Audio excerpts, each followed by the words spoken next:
시고 이제 그 페네티 이게 만조 유생도 다 표현을 지문에 주니까 그거 보고 참고해서 푸시면 됩니다. 여러분들이 외워서 뭐 무슨 퀴즈 문제 푸는 게 아니니까 필요 없고, 상과력을 얘기할 때 만조 유생 요거 모르시는 분들은 없겠죠. 그래서 맨 처음이 만성뿐만, 맨 끝은 그래서 지금 현재 살아있는 애가 몇 명인지, 그 다음에 조산 유산 기준은 20주고 유산에 엑토픽 프레그넌시도 포함된다. 일단 그거 알고 계시면 되죠. 쭉쭉쭉 필요한 거 짚고 넘어가는 단계입니다. 지금은 쭉쭉쭉 보고요. 요거 한번 봅시다. 요번 책에서 추가되는 부분인데요. 하이퍼에메시스 그라비다룸, 즉 입덧, 임신 5조라고 표현하는 건 제가 처음 들어봤어요. 몰랐던 부분. 어쨌거나 입덧이 너무 심해서 온 분들 너무 구토를 많이 해요. 물은 마셔봤자 바로 토해요. 그러니까 도와는 줘야 될 거 아니에요. 살수가 되면 안 되니까. 그리고 체중이 몇 킬로씩 빠지시는 분들이 있는데요. 임신 중 체중 관리가 중요하긴 한데 빠지는 거는 좋지 않거든요. 안 돼요. 그래서 그런 전신 컨디션 저하와 탈수를 너무 많이 일으키는 그런 임신성 구토에서는 우리가 좀 의료진으로서 도와줘야 되고, 그 부분에 레벨 A만 기억하시면 되겠습니다. 가장 안전성이 확립되어 있고 가장 그렇게 하라고 권고해주는 거. 왜냐하면 이 약이 우리나라에 들어와서 한 2년 전부터 굉장히 많이 처방을 하고 있어서 되게 간단하고 쉬운 문제지만 처음으로 나오는 그런 문제가 될 수 있는데, 처음 나오는 문제는 쉬우니까 맞춰야 되는데 여러분들이 이거 하나 몰라서 공부 안 해서 못 맞추면 안타깝잖아요. 그래서 이제 제가 이거를 읽어보라고 하는 겁니다.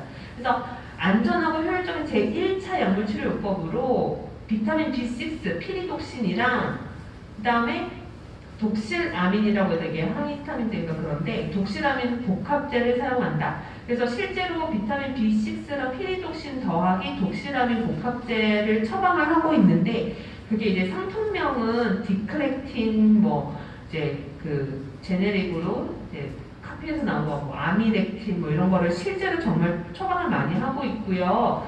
효과가 있어요. 그래서 그거를 먹으면 다음날 울렁거림이 훨씬 이제 완화가 되어서 조금 일상생활 하실 수가 있기 때문에 요걸 처방을 많이 하고 있어서 상품명은 아실 필요가 없으니까 그 입덧 완화 제제에 이제 보기에 뭐 피리독신 더하기 독실아민 이렇게 복합제 이렇게 적혀있으면 여러분들 고르실 수 있고요.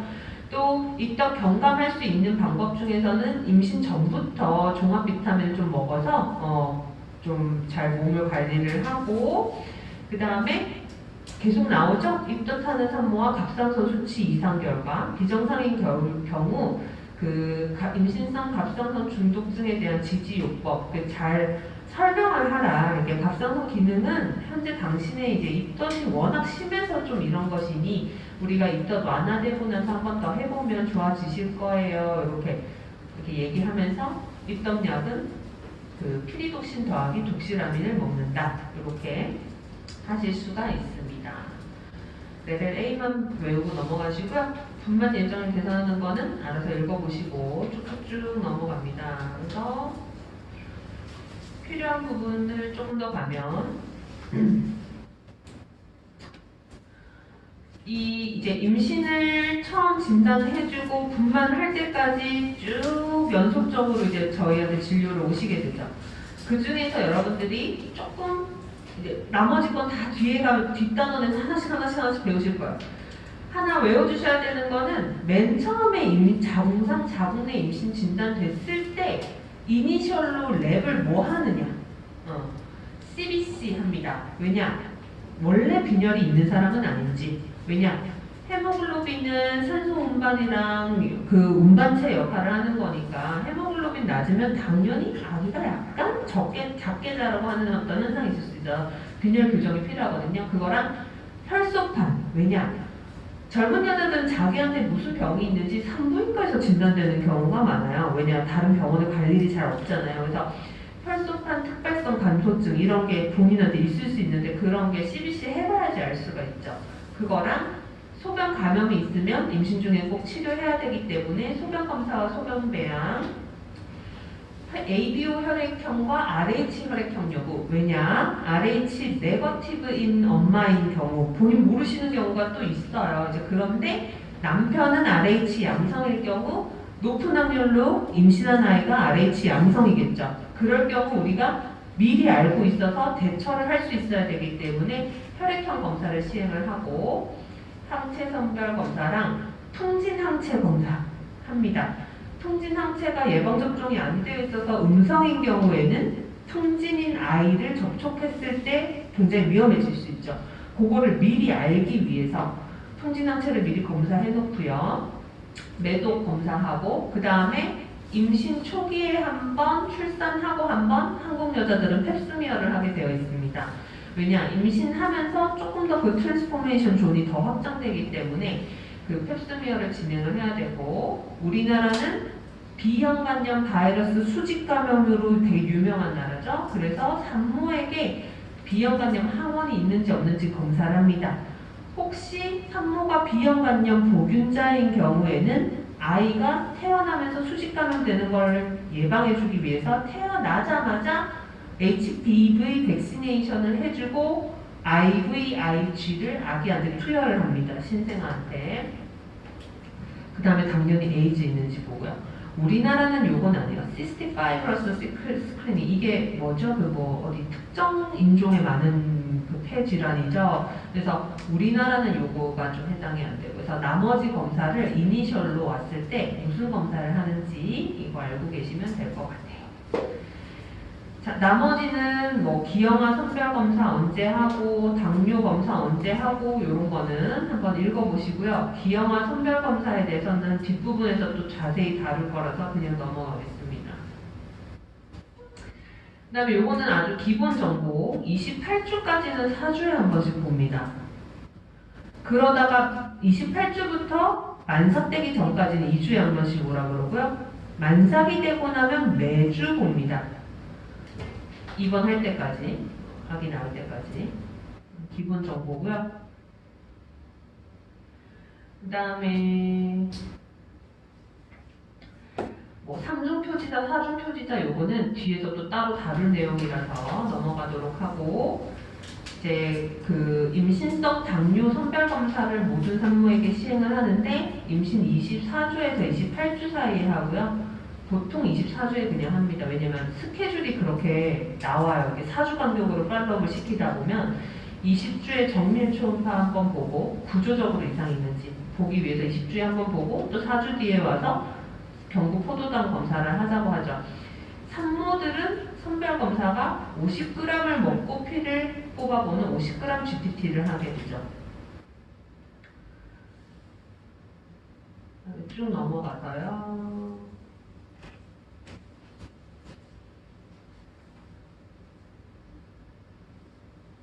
자, 엽산은 5번 비타민의 엽산을 보시면 엽산은 그 임신 3개월 전부터 복용을 하라고 권장을 하고 있습니다. 왜냐하면 NTD, 뉴럴 투브 디펙트를 예방하기 위해서인데, 뉴럴 투브 디펙트라고 하면 여러분들 막 문제집에 사진 많이 나오는 그 꼬리뼈 쪽에 척수가 탈출하는 스파이나 바이피다만 얘기하는 게 아니라 에이크라니아, 그러니까 머리뼈가 형성 안 되는 거, 무뇌암, 아예 브레인도 없는 거, 아넨세팔리 뭐 이런 거 다 CNS계 이상을 NTD라고 하거든요. 뉴럴 튜브에서 기원을 하는 발달이 다 비정상이 돼버린. 그래서 그런 게 생각보다 많아요. 왜냐, 태어나지 않는 거는 임신 1분기에 다 진단이 되니까 이제 좀 유산을 이제 다 유도가 되기 때문에 이제 태어나는 아이들은 많이 없는데, 그래서 엽산을 꼭 복용하는 게 중요하고, 혹시라도 그런 임신을 했던 적이 있는 사람은 4mg으로 하이도즈로 드셔야 됩니다. 그게 아니면 일반인들은 하루에 400 마이크로그램 드시면 돼요. 근데 위험도가 높으신 분들, 이전에 그런 임신을 했던 분들은 하루에 4mg 고용량으로 드시면 되겠습니다. 그 다음에 약간의 기초상식으로 비타민 B12라고 하는 코발라민은 동물성 식품을 복용하지 않는 분들한테는 좀 복용이 필요하고요. 그 다음에 비타민 B6는 아까 나왔죠? 항히스타민제 독시라민이랑 같이 입덧 완화하는 약으로 지금 굉장히 많이 쓰이고 있습니다. 그 다음에 비타민 종류 중에서 그 지용성 비타민이죠. A랑 D는 조금 테라토제닉 할 수 있어서 과용은 피한다. 먹었다고 큰일 나는 건 아닌데 뭐 많이 먹거나 이렇게 도즈를 잘못해서 주면은 안 됩니다. 그래서 보통은 피하는 양상이죠. 그래서 그 정도 이제 하고. 자, 운동은 제한할 필요는 없습니다. 하시던 운동은 비슷한 강도나 조금 낮춘 강도로 계속 꾸준히 해주시는 게 오히려 좋다라고 권장을 하고 있고요. 단지 운동을 하면 안 되는 컨디션인 경우, 고혈압, 아니면 아기가 뭐 너무 작거나 본인이 산모가 심장질환이 있거나 조산 가능성이 보이거나 이런 경우는 이제 의사가 운동을 좀 제한하시라고 미리 좀 먼저 처방을 해주면 되겠어요. 그 다음에 뭐 장시간 앉아서 가는, 그러니까 한 자세로 오래 앉아 있는 것 자체가 임산부는 조금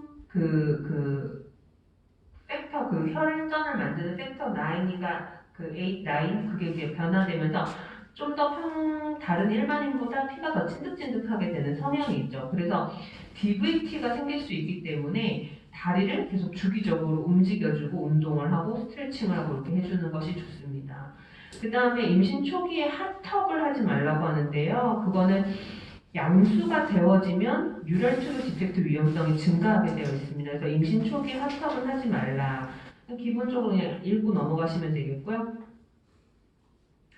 흡연, 음주 안 되는 건 이제 다 아실 거고 쭉쭉쭉 봐서 한 가지 중요한 게 요 예방 접종이에요. 최근에 임종에서 계속 나오기 시작하는데요. 왜냐면 이게 그 WHO에서 임산부한테는 이렇게 하라라고 아예 발표를 몇 년 전에 했었습니다. 그 보시면 임신하면 막 모든 예방접종을 하면 큰일 나는 줄, 특히 우리나라 정서로는 그렇게 알고 있는데 필요한 건 해야 되고 안정성이 확립되었으면서 오히려 이득이 있다라고 판단된 거는 권해야 되는 거죠, 의사로서. 그래서 독감 맞으면 왜 엄청 정상 성인도 앓고 넘어간다면서 임신했는데 맞아도 되나요를 독감 시즌이 되면 질문을 한 몇백 번은 받습니다. 이제 그러면 맞아야 되나요가 아니라 맞아야 합니다라고 이제 왜 그런 근거가 있는지 설명을 해드려야 되는데요. 임신 중 예방접종에서 독감 예방접종은 이게 없나요? 거기 있을 거예요.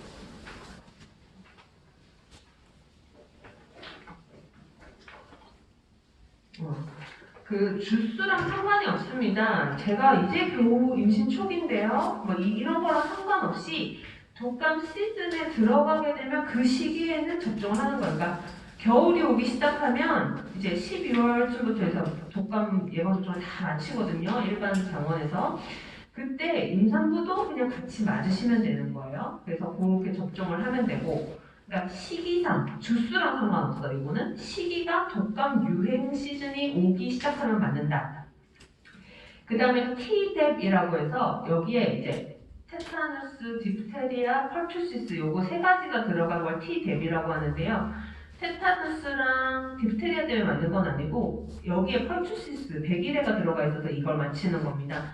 백일해가 그 이제 약간 아나키 같은 문화가 이제 유럽에서도 많이 이제 이렇게 퍼지게 되면서 없앴다라고 생각했던 펄투시스가 엄청나게 아프레이크를 하면서 성인은 괜찮은데 영유아 사망이 너무 많이 늘어나면서 최근에 이제 2010몇 년도부터 다 맞춰라, 임산부도 다 맞춰라 이렇게 해서 이제 권고안이 내려왔기 때문에 이게 이제 임종에 등장하기 시작한 겁니다. 그래서 Tdeb은 주수랑 상관이 있어요. 일부러 한 28주부터라고 외우셔도 돼요. 한 28주부터 36주 사이, 그러니까 임신 중후반기에 마치는데 그 이유는 신생아랑 접촉하는 엄마도 펄투시스를 한번 맞는 것이 안전하고, 왜냐면 엄마는 걸려도 죽지 않지만 영유아가 걸리면 그 스컬레가 남기 때문에 그런 건데